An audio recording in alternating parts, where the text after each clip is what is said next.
It's like you Oh, brought it's up. gonna happen. Oh, it's gonna happen. It's 1,000,000% gonna happen, but it may not happen at Full Gear. Yeah. Okay. Yeah, I no, I think that was just him being like, look, yet again, my spot comes up and something else takes the spotlight, and like, God damn it. So I think it was just more. It was like this happened, this happened, this happened, and then most recently, the biggest thing. I finally show back up, and the biggest thing to happen in pro wrestling, backstage, oh my gosh, what happened? In fucking 20 years happens. Great, right? Like, so I think that's where he was kind of headed with that. I will say, Wardlow would like to have a word as far as being overshadowed because the biggest match in Wardlow's career should have been him dethroning MJF, and all we could talk about is how MJF might not even show up to the damn pay per view. So Yeah. before you give me your fucking sob story, MJF, let's not act like you haven't done the same shit that Punk and all these other people have done as well. Right. Anyhow, let me go down this other kind of conspiracy theory with you here. Okay. So that was a great promo. Felt a little babyface. Also, very much like a couple weeks ago, where it was MJF, as I felt, cosplaying as a babyface, felt some tones there as well, right? Some, this is my time. I'm going to do it.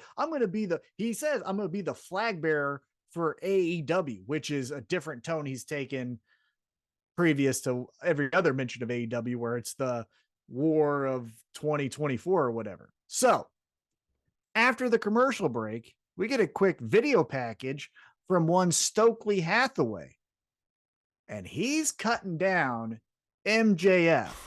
And he has a line in there where the biggest crime is I dick have it. riding. Oh, hold Yeah. on. It's right here. The worst crime you can commit is dick riding without a license. Right. I mean, hey, what's a worse crime? I can't think of it. I mean, we can ask Chris Jericho's wife, but Yeah. you see. So my conspiracy theory though is MJF cuts that promo, but then Stokely Hathaway has to say something back to MJF. Are we still getting the Firm and MJF was all in it together? Because one other thing I'll point out, MJF mentioned, oh, I'm not there because the beating that the Firm gave me, I can't travel. I can come to your podcast, but I can't travel to whatever city AEW's in this week, right?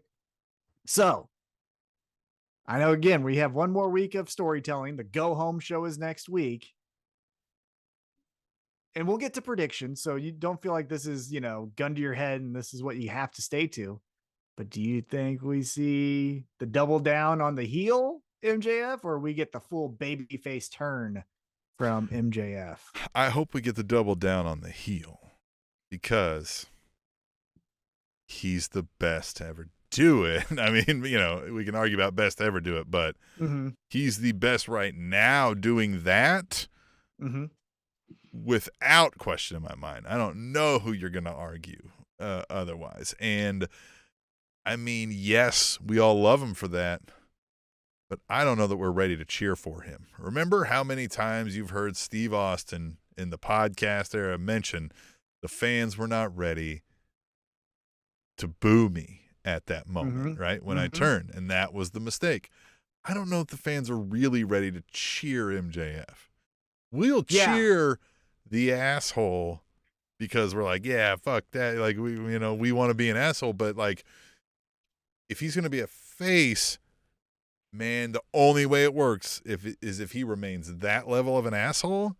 And that kind of, he always found a way to make it where you couldn't even be like, yeah, right? You'd be like, dude, don't say that. What? Can't say that. So, yeah, I haven't seen anybody be so effective at being a heel since like Bully Ray, maybe, right? Like where just they can say anything in that ring and get the crowd turned back to booing the shit out. So I hope we get the heel. But hell, man, who knows? I don't know. I would say if they're going to go babyface, he needs to find something very much like the Acclaimed found scissoring, where the Acclaimed was another act where cheap local